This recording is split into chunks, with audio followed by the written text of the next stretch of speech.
Assalomu alaykum, hurmatli do'stlar. Qatar davlati amiri Shayx Tamim bin Hamad Al Soni janob oliylari davlat tashrifi bilan O'zbekistonga keldi. Hozir Samarqand xalqaro aeroportida oliy martabali mehmonni davlatimiz rahbari Shavkat Mirziyoyev kutib olmoqda.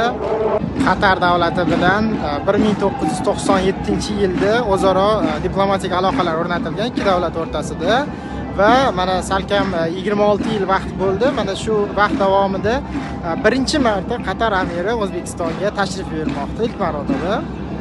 Albatta tarixiy sana. Shuningdek, joriy yil may oyida ham Qatarni elchixonasi Toshkentda ochilgan edi, birinchi marta.